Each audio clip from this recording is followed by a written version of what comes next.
on, y'all? It's your boy 30, man. We back with another video. If you're new, hit the subscribe button, smash the like button. Let's hop right into it.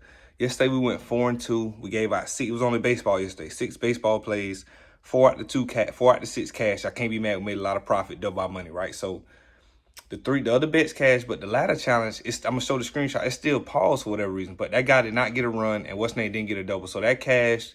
But if it don't unlock, like if it don't give us our money, we're just going to pause the ladder and wait till tomorrow. NBA today, it's a lot going on. I didn't want to put the ladder on the NBA, especially on game 1.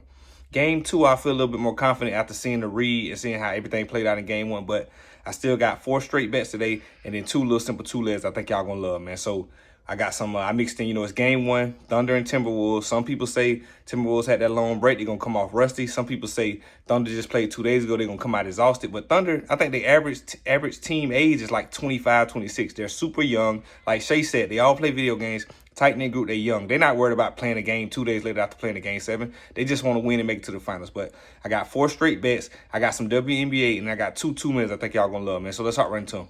First bet of the day, right? Thunder and Timberwolves, right? And Rudy Gobert under 20.5 points, rebounds, and assists, right? I think this is a Naj Reid type of series. I feel like the way, as fast as OKC plays, Rudy Gobert is too stiff. He's a traditional center. This is just not his best matchup. Like against the Lakers, he was the biggest thing on the court. So it don't matter if you're the best player or whatever, you're the biggest thing on the court. He's going to dominate and look like primetime Shaq 2000. But against a team like OKC with Hartenstein and Chet ain't the biggest, but Hartenstein, they got bodies to throw at Rudy. This is not, Rudy might foul out one game. Remember I said this, Rudy might foul out one game. This is just not a game that they play excellent help defense, excellent interior defense, excellent guard defense, perimeter defense. OKC's just a great defensive team. Maybe the best defensive team in the league when you put Boston to the side when they're healthy or whatever. But Rudy Gobert under 20.5 points, rebounds, and assists, right? I just don't think this is his type of game or his type of series. Like, they're going to make Rudy become very unplayable. Literally, like as fast as OKC play, Rudy not gonna be able to keep up. I'm telling you, watch he get into foul trouble tonight, and watch he foul out one of these games of the series. But this is the first bet of the video. Rudy Gobert under 20.5 points, rebounds, and assists. Let's get into the next one.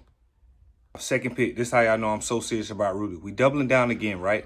Rudy Gobert under 3.5 field goals made, right? I don't think this man is going to have 4 dunks, 4 layups, four buckets at all. He might get a couple points from the free throw line, but as far as him executing a move and him scoring, maybe 1 lob, maybe, but I don't see him getting 4 buckets. I just don't see it. 8 points alone with no free throws, I just don't see it. So second bet of the day, Rudy Gobert under 3.5 field goals made. Lock it in. We doubling down on Rudy. Let's hop to the next one. Next bet, sticking with that same game, Jalen Williams over 9.5 assists and rebounds, right? I love this prop because I feel like they dropped OKC props down a tad bit, like a 0.5 or a whole point because they just played 2 days ago. I pay attention to stuff like that. I don't know if his line was at 10.5, but I think it was at 10.5 against Denver on Game 7 on Sunday or whatever. But I just think that, for one, his assist line is at 4.5. I almost took that by itself, but I just feel like in a game like this, Shea can have a couple assists. Like, Minnesota's no slouch defensively either. So just trying to rely on a assist prop by itself could get a little weird. So even if he doesn't get 4 assists, I think he's going to get 7, 8 rebounds. I just think in this type of spot, Rudy isn't going to be on the court like that. They get up a lot of threes. Both teams gets up a lot of threes. I think Ant is going to shoot about 5 or 6 threes. I didn't say he's going to hit 3 or 4, but I know Ant is going to get up 5 or 6 threes. So this is the next prop I really love. Jalen Williams over 9.5 assists and rebounds. I want him to be at like 6 or 7 after the first half. I feel really good about this. Let's get into the next prop. Jump over to WNBA, right? We got Atlanta Dream versus Indiana Fever. Caitlin playing again against Brittany Griner and them.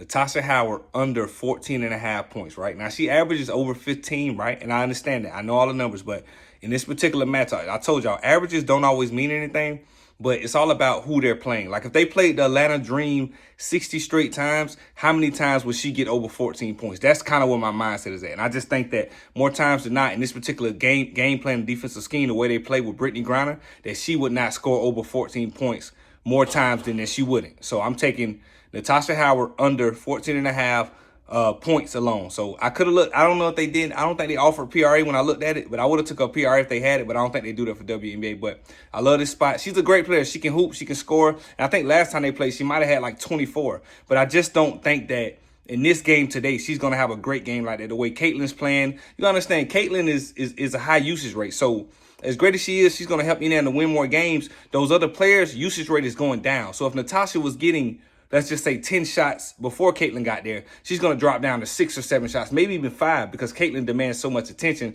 You got Kelsey Mitchell, guys, people like that. So, but Natasha Howard under 14.5 points. Let's get into the next one. Next bet, a little simple 2-man plus 114 W money, right? Thunder money line. I don't see the Thunder losing. And then you got the Aces and the Connecticut, I think Aces and Connecticut Sun under 171, right? So I don't see them going over 167, 168, if that, and that's what they're having a great shooting night. I project this game, my system kind of at like 164, 165, but y'all know every little point matter, every little free throw, turnover, all that matters. So, but from what I like Aces and Connecticut Sun under 171. I bumped it up as high as I could. They don't let you move as much as they do with the NBA, but WNBA, you can bump it up a little bit. I don't see them scoring over 167. I just don't see it, right? Second leg, Thunder money line, right? I was going to do on a straight bet, Thunder -6, but I said, you know what? First game of the series, Western Conference Finals, energy is going to be high. Let me just trust the best team in the league at home, right? I think Thunder win this game. I'm not saying they can't win by 6 or 7, but I felt better taking, because it's a parlay. I could have took Minnesota plus 12, but I took it. I felt more comfortable taking Thunder money line, because I feel like Thunder would win this game by 12 more times than they would lose this game, if that makes sense. If you're talking about running the model a million times, I feel like Thunder would win this game more times in $1 million scrimmage and a million simulations, as opposed to Minnesota keeping it close in OKC. They play super tough at home. So give me OKC Thunder money line on the second leg. I just feel like Game 1, yeah, they played 2 days ago, but Minnesota had a lot of rest. Both teams are young. I don't think it matters about how far they played in between. But OKC is very tough at home. They're going to take the ball out of Ant hands. I thought about taking under on Ant points, but yesterday when I looked at it, it was at 27.5. They bumped his points down to 26. I just didn't want to touch it, but I don't think he's going to have a superstar game, because not because he's going to play bad, but OKC's not going to let him. Lou Dort, Casey Wallace, Caruso, they got so many bodies they can throw at him. It's just not going to work. So Thunder money line, and then the Aces and the Suns game to go under 171. Let's get into the next one. Last pick of the video. Simple 2-leg.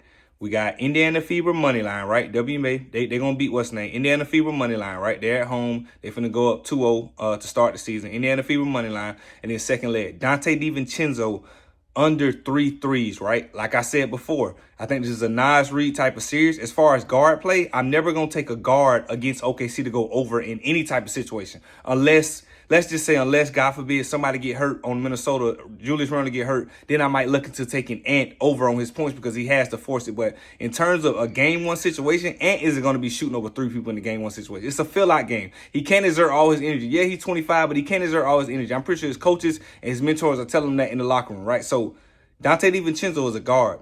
He's predicated on getting open looks. He can create shots on his own, but against a team like OKC that guard the perimeter, I'm talking, man, y'all don't understand how elite defensively OKC are to guards. Guards have a tough time against OKC, to be honest with you. That's why Murray struggled. Murray had that one game he exploded, but he struggled a lot because OKC slide their feet. They got Dort, Casey Wallace, Caruso is a motherfucker. They got Caruso, they got Isaiah Joe, they got Wiggins. They got so many guards that can throw at you. And then their first line of a defense is tough. So bringing that ball across half court is going to be a lot. So if Dante DiVincenzo is going to be bringing it up, he's definitely not going to be in the receiving end of catching threes. I don't see him hitting 3 threes in this game, man. So just a little simple 2-leg, Indiana Fever money line, and Dante DiVincenzo under 3 threes, man. These are picks for the day. We went 4-2 yesterday. We're trying to go for a full sweep today. We ain't going to do the ladder today because it's Game 1, and I ain't really like too much of the baseball. We're going to wait back to tomorrow. But I appreciate y'all tuning in, man. I'm going to catch y'all in the comments. 30 out.